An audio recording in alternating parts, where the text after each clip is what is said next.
नमस्कार, आप देख रहे हैं न्यूज 28 भारत। मैं हूं आपके साथ साक्षी शर्मा और आइए नजर डालते हैं आज की खास खबरों पर।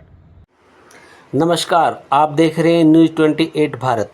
आज मुजफ्फरनगर के पीडब्ल्यूडी डाक बंगले में केंद्रीय मॉनिटरिंग कमेटी एवं सामाजिक अधिकारिता एवं न्याय मंत्रालय भारत सरकार के सदस्य श्री भगवत प्रसाद मकवाना जी पहुँचे, जिन्होंने यहां पर समाज के जिम्मेदार व्यक्तियों से मुलाकात की और उनकी समस्याओं को जाना।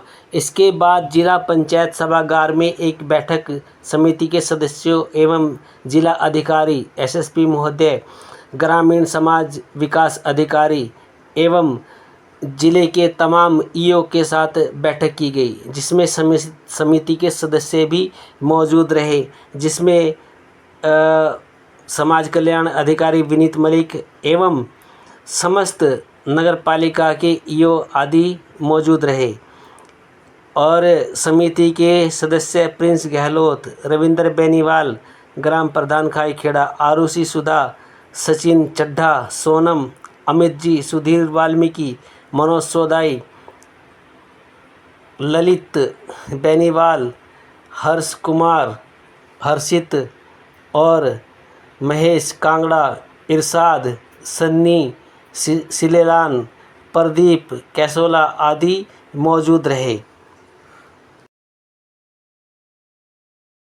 नमस्कार, आप देख रहे हैं न्यूज़ 28 भारत। आज हम आए हैं पीडब्ल्यूडी गेस्ट हाउस मुजफ्फरनगर में। हमारे साथ हैं माननीय मंत्री मकवाना जी। इन्होंने वाल्मीकि समाज की बहुत सारी समस्याओं को लेकर यहाँ पे एक मीटिंग की। आइए उनसे जानते हैं क्या कुछ इस मीटिंग में हुआ। जी सर। मैं भगवत प्रसाद मकवाना, सदस्य सेंट्रल मॉनिटरी कमेटी भारत सरकार। आज मैनुअल स्कैवेंजर्स एक्ट 2013 के जनपद मुजफ्फरनगर में लागू होने की समीक्षा बैठक की है।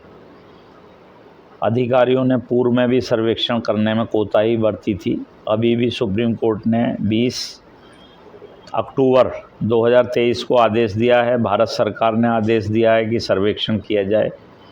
जिलाधिकारी महोदय बैठक में मौजूद रहे हैं, एसएसपी रहे, एडीएम रहे, तमाम ज़िले की नगर पालिका परिषदों, नगर पंचायत के अधिकारी, समाज कल्याण अधिकारी, जिनके माध्यम से स्वच्छकारों का पुनर्वासन होना है। पहले सर्वेक्षण होगा, फिर पुनर्वासन होगा।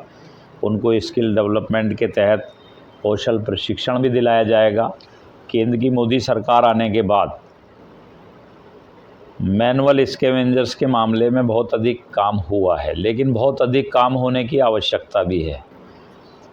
कांग्रेस के शासनकाल में मात्र 13,000 लोग पूरे देश में चयनित किए गए थे। मोदी सरकार आने के बाद 2018 में माननीय थावरचंद गहलोत जी सामाजिक न्याय अधिकारिता मंत्री थे। उस समय उन्होंने सर्वेक्षण कराया, मैं उस कमेटी में भी था।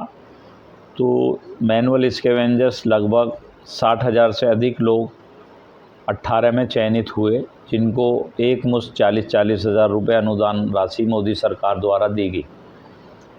अभी सर्वेक्षण चूँकि ईमानदारी से अधिकारी लोगों ने नहीं किया था, सुप्रीम कोर्ट ने दोबारा 20 अक्टूबर 2023 को आदेश किए। माननीय मोदी जी की सरकार ने, माननीय डॉक्टर वीरेंद्र कुमार जी जो हमारे सामाजिक न्याय अधिकारिता मंत्री हैं और इस कमेटी के अध्यक्ष हैं, उन्होंने रीसर्वे के आदेश दिए हैं सुप्रीम कोर्ट के आदेश को पालन करने के लिए। और उत्तर प्रदेश सरकार ने भी, योगी सरकार ने भी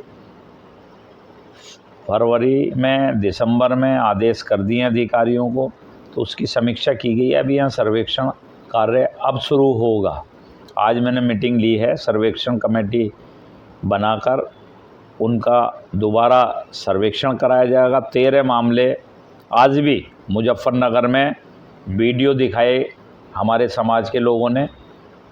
डीएम साहब ने तत्काल उनको जो शुष्क शौचालय हैं उनको नष्ट करके जल प्रवाहित शौचालय बनाने के आदेश किए हैं और उन लोगों को सर्वेक्षण में सम्मिलित करते हुए उनके पुनर्वासन के लिए भी कार्रवाई होगी।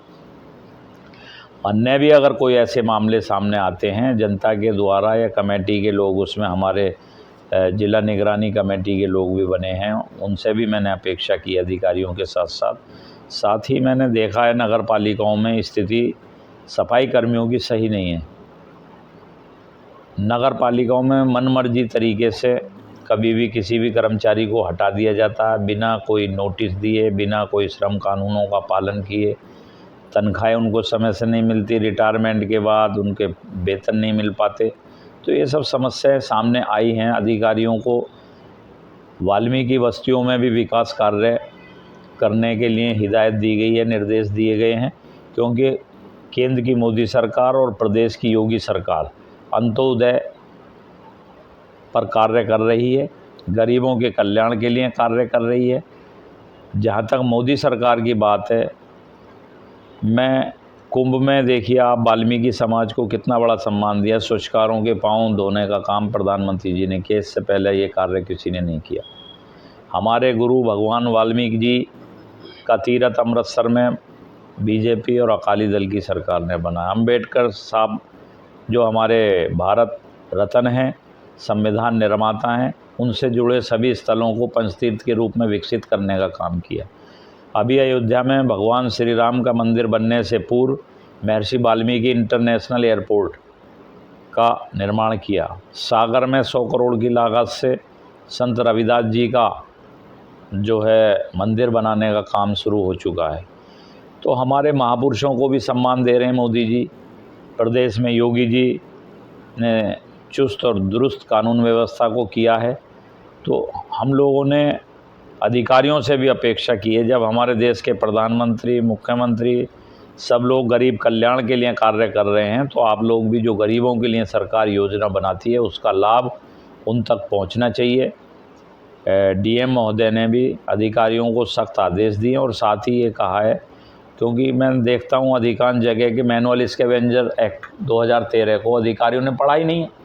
जब अधिकारी नहीं पढ़ रहे तो योजना का लाभ कैसे दिला पाएंगे। तो आज बहुत अच्छी फ्रूटफुल मीटिंग आयोजित हुई, जिसमें डीएम साहब ने वर्कशॉप आयोजित करने की निर्देश दिए हैं, जिसमें सभी अधिकारियों को बुलाकर मैनुअल स्कैवेंजर एक्ट के बारे में उनको जानकारी दी जाएगी। उसी के अनुसार सर्वेक्षण और जो सीवर में डेथ हो रही हैं उसमें पहले माननीय उच्चतम न्यायालय के आदेश थे 2014 में कि उनको 10 लाख रुपए मुआवजा दिया जाएगा, लेकिन अब जो है आदेश सुप्रीम कोर्ट ने जो किए हैं 30 लाख के किए, जिसको सरकार ने भी स्वीकार कर लिया है और उसके आदेश का पालन करने की अपेक्षा अधिकारियों से की जाती है।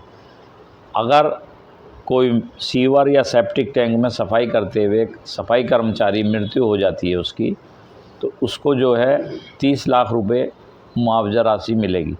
साथ ही जो घायल हो जाते हैं, अपंग हो जाते हैं, अपंग होने की स्थिति में उनको 20 लाख के मुआवजे का प्रावधान किया है।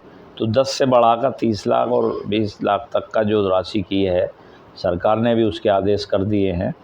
तो निश्चित तौर पर ये एक सराहनीय कदम है माननीय उच्चतम न्यायालय का, और केंद्र सरकार का मैं धन्यवाद देना चाहूँगा। राज्य सरकार से भी अपेक्षा करते हैं कि इनका आदेशों का पालन हो, और मैं उत्तर प्रदेश सरकार का इसलिए भी धन्यवाद दूंगा योगी जी का कि उनके आने के बाद अगर पूरे देश में 60,000 से अधिक लोगों को चयन किया तो उसमें उत्तर प्रदेश में लगभग 35 से 40 हज़ार लोग अकेले उत्तर प्रदेश से जो है चयन किए गए। उनको अनुदान राशि राष्ट्रीय सफाई कर्मचारी वित्त विकास निगम द्वारा दी जा चुकी है।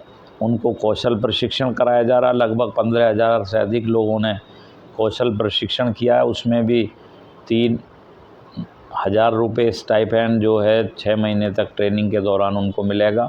साथ ही 50 लाख तक के ऋण उनको दिए जाएंगे, और अधिकतम जो उसमें सब्सिडी है 3,25,000 की है। 5 लाख तक के लोन में तो उनको अन्य व्यवसाय करने के लिए 50% सब्सिडी तक का मोदी सरकार ने योजना बनाई है। तो मैं समझता हूँ ये जो योजना है इसको धरातल पर उतारने के लिए अधिकारियों को ईमानदारी से सर्वे करना पड़ेगा। बार बार सुप्रीम कोर्ट आदेश देता है क्योंकि सर्वे अधिकारी लोग लापरवाही करते हैं।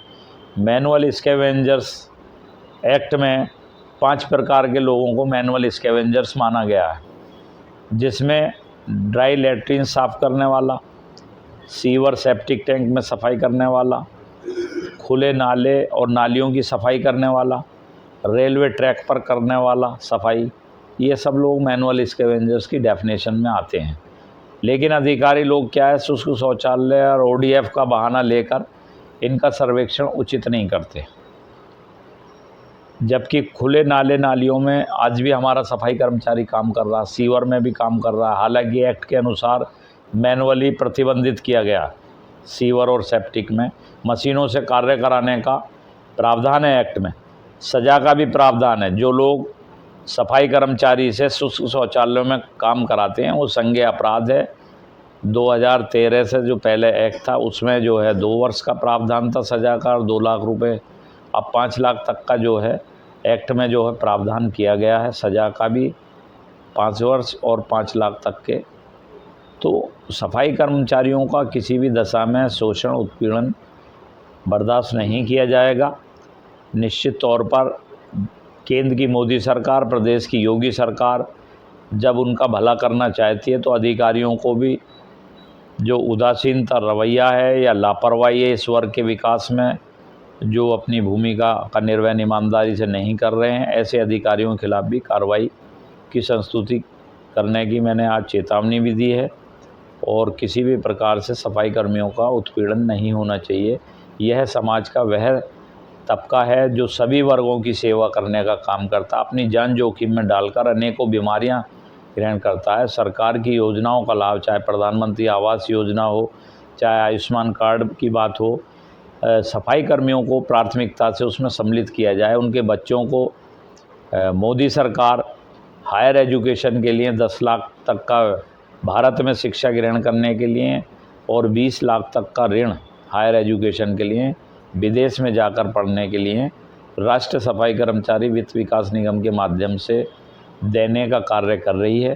तो समाज के लोगों को कई बार क्या होता है कि वो अशिक्षित होने के कारण उन तक योजनाओं की प्रॉपर जानकारी नहीं होती, इसलिए हमने आज उनके कल्याण के लिए हेल्थ शिविर लगाने की और योजनाओं की जानकारी देने के लिए उनकी जो बड़ी बड़ी बस्तियां हैं, ग्रामीण क्षेत्रों में भी जो बड़े गांव हैं वहां पर उनको जो है प्रशिक्षण देने की, उनको योजनाओं की जानकारी देने के लिए शिविर, जागरूकता शिविर लगाने के भी निर्देश दिए गए हैं।